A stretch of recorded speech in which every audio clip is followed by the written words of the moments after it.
Λοιπόν, αυτή τη φράση που να σου πω τώρα, μπορείς να τη χρησιμοποιήσεις σε διάφορες καταστάσεις.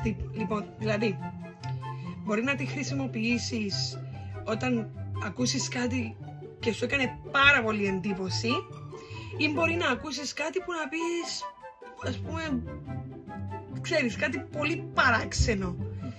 Δηλαδή, έφυγε η κελέ μου. Έφυγε η κελέ μου. Έφυγε η κελέ μου. Ναι, η κελέ μου.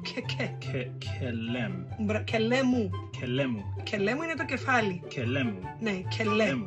Έφυγε σημαίνει έφυγε το κεφάλι μου. Δηλαδή, μπορεί να είδες κάτι που κάνει κάποιος πάρα πολύ ωραίο, ή ας πούμε παίζεις κιθάρα και κάνει κάποιος από αυτό και λες Παναγιά μου, τι κάνει τούτος, ας πούμε, έφυγε η κελέ μου. Wow!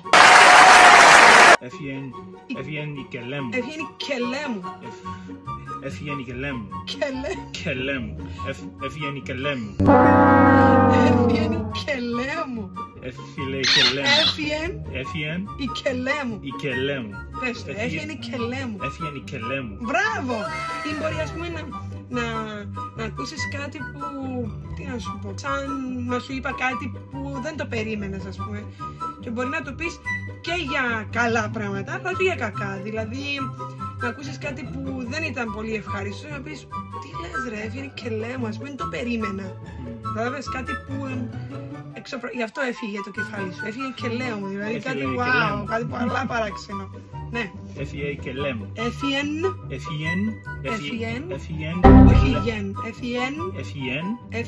Έφυγεν το κελέ μου. It was at this moment that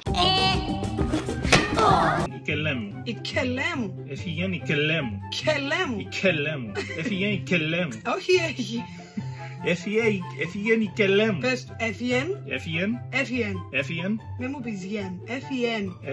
Εψιλοφή. A few moments later. Χωρίς γάμμα. Έφυγεν.